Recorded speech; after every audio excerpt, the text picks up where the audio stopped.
Hello, and thank you for being here. I hope because you're watching this video, that means you want a little bit more information about what coaching is and what it all entails. So I'm going to start off with video number 1, just my story, why I started coaching 2.5 years ago, and why I'm still coaching today, because the whys are a little bit different. So I'm excited to tell you about them. So first and foremost, I am living in Tulsa, Oklahoma currently with my handsome hubby and 2 Boston Terrier puppies, Jeff and Pete. They are crazy. And I am from Jefferson City, Missouri. I grew up in the Midwest loving sports. I always joke that I'm my dad's second daughter. I have a little brother too, but he didn't come for a little bit longer down the road. And I always joke that I was like my dad's wanted son. So I did every sport imaginable. I am a very big fitness advocate. I even went on to play soccer in college and was a collegiate athlete. So I really love to work out and I really love fitness. Fast forward to March of 2016, we had just gotten married. I was getting pretty comfortable in my current job, and we'll get to that a little bit later, but I kind of just needed help with the nutrition side of things. I kind of had the workouts and the the working out motivation. I had that part down, but I had no idea where to start with nutrition. I was a lean pocket and ramen girl and the healthy frozen meals, and I just really didn't know where to start. So I reached out to my coach and I said, okay, for 1, I need help with nutrition. For 2, she had made a post about an unexpected car payment that she had to pay, and she paid it with 1 week of coaching. And if you knew me at all in high school or college, you knew that I was infamous for having the shittiest cars. I swear I would joke that my dad bought the cars, and I appreciate them so much because I didn't ever have to pay for them. My parents are awesome.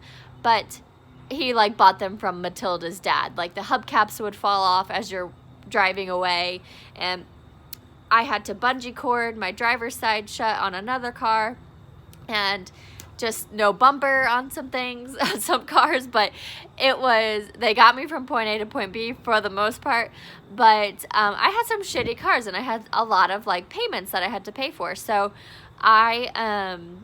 that post really resonated with me, and so I said, okay, I need a reliable car. We had just moved to Tulsa when I started coaching. I needed a reliable car. I needed to be able to afford a monthly car payment because I wasn't going to be able to just pay, $12,000 or however much for a car. That's a lot for a car, but however much for a car out of pocket. So I was going to need something to. And I have a day job, but I needed just that little bit more so that we weren't living paycheck to paycheck and we could still have a reliable car and still make our house payment and things like that. So I started coaching. I said, okay, I want help with nutrition. I want to pay off a couple bills. I have some student loans hanging out there too, and I want to help a couple family members. That's why I started. I was able to help my dad lose 30 pounds in 30 days, which is still one of my most proud moments. And I just really saw the benefit in continuing with this. I was getting myself healthier. I was happier. I was helping out a little bit here and there financially. And it continued for me.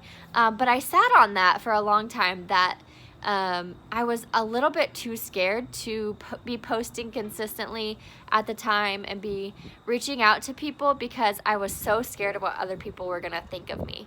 So that being said, about a year after I started coaching is when I went to our annual coach conference, and I saw all of the thousands of coaches that had come from rock bottom. There were some that were suicidal, some that were going through divorces, some that, were at their heaviest point, and they had huge transformations mentally, physically, and financially.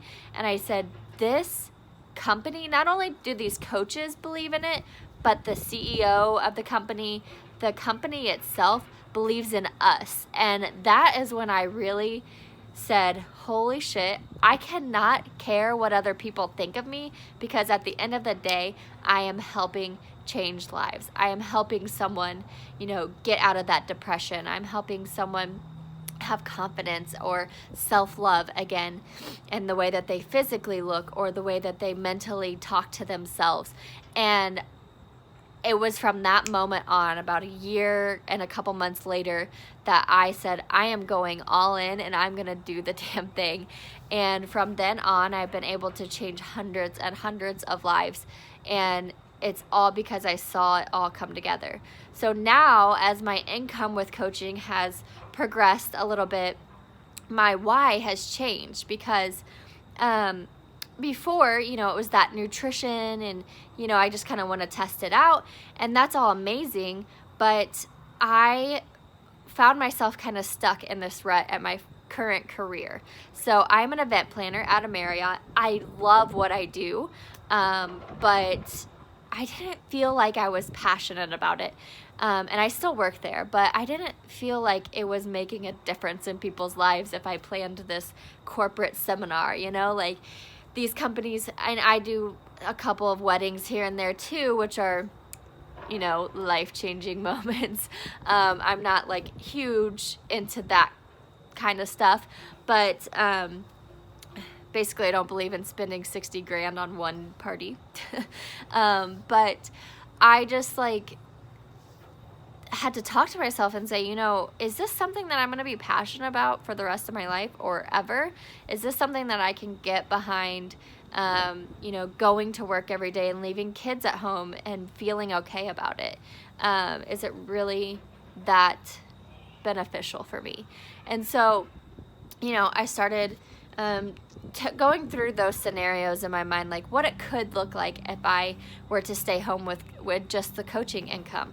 And then the other side, the flip side of it, is that I, as an event planner, I work a lot of weird hours. So if I have an evening event, I'm working the evenings. If I have a weekend event, I have to be there and work on the weekends. And that's not sustainable for family life. So it's not going to be something that I can really just pick up and go if I have a child at home.